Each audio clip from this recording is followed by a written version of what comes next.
नमस्कार। आज के इस विस्तृत विश्लेषण में हम एक ऐसे डिजिटल धोखे को डिकोड करने जा रहे हैं जिसकी कहानी किसी भी क्राइम थ्रिलर फिल्म को आसानी से मात दे सकती है।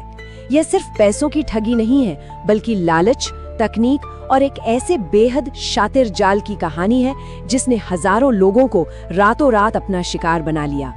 आज के समय में ये समझना बहुत जरूरी है कि बड़े बड़े अपराध अब सिर्फ अंधेरी गलियों में नहीं, बल्कि हमारे और आपके स्मार्टफोन्स के अंदर रचे जा रहे हैं। ठीक है, आइए सीधे इस नंबर पर नजर डालते हैं। 100 करोड़ रुपए, मतलब ये कोई मामूली आंकड़ा नहीं है। ये वो विशाल और चौंकाने वाली रकम है जिसे एक बेहद एडवांस्ड डिजिटल सिंडिकेट ने मासूम निवेशकों से बड़े ही चालाकी से ठग लिया। ये सिर्फ एक नंबर नहीं है, बल्कि इस पूरे ऑपरेशन के अविश्वसनीय पैमाने और इन अपराधियों के दुस्साहस का एक बहुत बड़ा सबूत है। अब जरा इस विरोधाभास को देखिए, ये सच में हैरान करने वाला है। एक तरफ 30 लाख रुपए सालाना का एक बिल्कुल सुरक्षित और लीगल करियर था, और दूसरी तरफ एक अवैध साम्राज्य जिसने पूरे 100 करोड़ रुपए का घोटाला कर डाला। सवाल ये है कि एक उच्च शिक्षित प्रोफेशनल ने अपने इतने शानदार टेक करियर को ठोकर मारकर साइबर क्राइम की इस काली दुनिया को क्यों चुना? सच कहूँ तो ये लालच और नैतिकता के पूरी तरह से खत्म हो जाने का एक बहुत बड़ा उदाहरण है। तो चलिए सबसे पहले इस 100 करोड़ के मास्टरमाइंड की प्रोफाइलिंग करते हैं और देखते हैं कि इस महा घोटाले के पीछे आखिर दिमाग किसका था। तो यहाँ सबसे अहम बात यह है कि ये कोई आम सड़क छाप क्रिमिनल नहीं था। ये व्यक्ति रवि राठौर महज 31 साल का एक सॉफ्टवेयर इंजीनियर है। बैंगलोर जैसी टेक सिटी में रहता था और इससे पहले एक बड़ी मल्टीनेशनल कंपनी में काम भी कर चुका था। इसने अपने इस शानदार तकनीकी ज्ञान का इस्तेमाल, या यूं कहें कि उसका गलत इस्तेमाल, कोई बेहतरीन सॉफ्टवेयर बनाने के लिए नहीं, बल्कि धोखाधड़ी का एक ऐसा खतरनाक ढांचा तैयार करने के लिए किया जिसने सबको हिलाकर रख दिया। अब आते हैं इनके काम करने के तरीके पर। समझते हैं कि धोखाधड़ी का ये पूरा चक्रव्यूह आखिर काम कैसे करता था।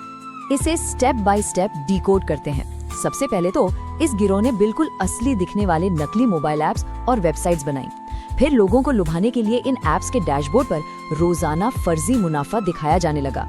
मतलब सब कुछ इतना असली लगता था कि लोग लालच में आकर और ज्यादा पैसा लगाते चले गए। लेकिन असली खेल तब शुरू होता था जब लोग अपना ही पैसा वापस निकालने की कोशिश करते थे। तब उनसे टैक्स और फीस के नाम पर और पैसे मांगे जाते थे। ये एक परफेक्ट इल्यूजन था, एक बहुत ही खतरनाक भ्रम। और यहीं पर इनका मास्टर स्ट्रोक आता है, जो शानदार ढंग से दर्शाता है कि इनकी मनोवैज्ञानिक रणनीति कितनी घातक थी। इसे विड्रॉल टैक्स ट्रैप या निकासी कर जाल कहा जाता है। जरा सोचिए, जब किसी को लगता है कि बस अब उसे उसका मोटा मुनाफा मिलने ही वाला है, तो वो खुशी खुशी टैक्स या प्रोसेसिंग फीस के नाम पर कुछ और पैसे चुकाने को तैयार हो जाता है। पैसे देने का लालच देकर उल्टा और ज्यादा पैसे वसूलना, ये इन ठगों की सबसे बड़ी और कामयाब चाल थी। अब बात करते हैं उनके उस मनोवैज्ञानिक खेल की, जिसने इस पूरे जाल को और भी ज्यादा असरदार बना दिया। इन्होंने सिर्फ कोड नहीं लिखे, इंसानी दिमाग से भी खेले। इनकी इस सोची समझी रणनीति पर गौर करना बहुत जरूरी है। इस सिंडिकेट ने जानबूझकर महिला कॉल सेंटर ऑपरेटर्स को काम पर रखा और उनका सीधा टारगेट थे पुरुष निवेशक। इस जेंडर डायनामिक का फायदा उठाकर उन्होंने बड़ी ही चालाकी से लोगों की सतर्कता को कम किया। मीठी मीठी बातों में उलझाकर उन्हें एक झूठे विश्वास में ले लिया गया। ये एक बेहद ठंडी, परखी हुई और सटीक चाल थी। अगर हम पुलिस द्वारा बरामद किए गए इनके डिजिटल हथियारों की लिस्ट देखें, तो सिर्फ 17 mobile phone, 5 computer, 13 SIM card और हजारों पीड़ितों का डेटा। मतलब एक 100 करोड़ का साम्राज्य चलाने के लिए इन्हें किसी बड़ी फैक्ट्री या हथियारों के गोदाम की जरूरत नहीं पड़ी। एक छोटे से कमरे में रखे इन चंद उपकरणों ने ही पूरे देश में तबाही मचा दी।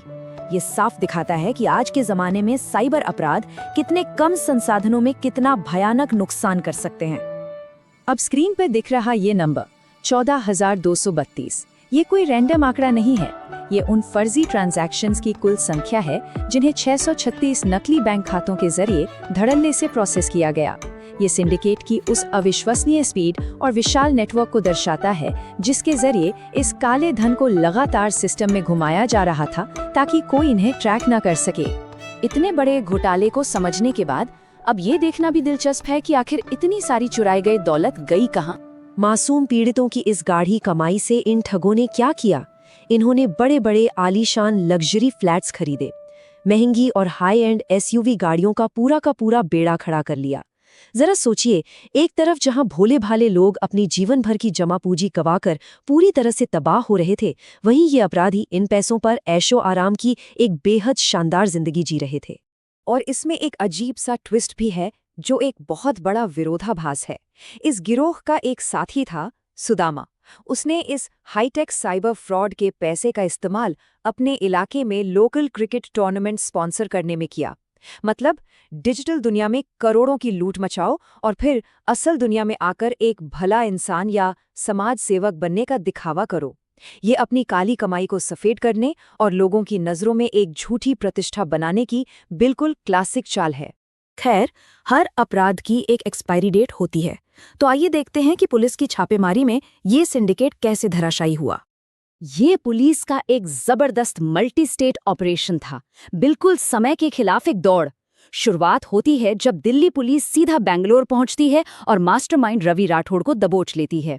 और फिर अगले 48 घंटों के भीतर ही तेजी से एक्शन लेते हुए मध्य प्रदेश के खरगोन जिले के सनावत से सुदामा और विकास राठौड़ को भी गिरफ्तार कर लिया जाता है।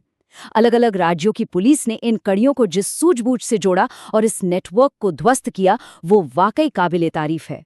हालांकि ये कहानी सिर्फ इन चंद गिरफ्तारियों पर खत्म नहीं होती।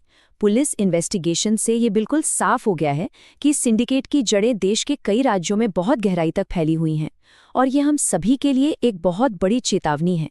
जब तक हम पूरी तरह से डिजिटल रूप से सतर्क नहीं हो जाते, तब तक ऐसे खतरे हमेशा हमारे आसपास मंडराते रहेंगे। बिना जांचे परखे किसी भी लिंक पर क्लिक करना या किसी नए ऐप पर भरोसा करना आज के समय में एक बहुत बड़ी भूल साबित हो सकती है। तो जाते जाते ये पूरा मामला एक बहुत ही गहरा और गंभीर सवाल छोड़ जाता है। जब एक उच्च शिक्षित और काबिल इंजीनियर ही एक शातिर ठग बन जाए, तो इस तेजी से बदलती डिजिटल दुनिया में असली और नकली के बीच का फर्क कैसे पहचाना जाए? तकनीक बेशक हमें बहुत सुविधा देती है, लेकिन स्क्रीन के उस पार बैठे इंसान के इरादों को परखने की जिम्मेदारी अंततः हमारी खुद की है। हमेशा सतर्क रहें, सवाल पूछें और ऑनलाइन किसी पर भी अंधा विश्वास करने से बचें। इस विस्तृत विश्लेषण में हमारे साथ जुड़ने के लिए आपका बहुत बहुत धन्यवाद। सुरक्षित रहें।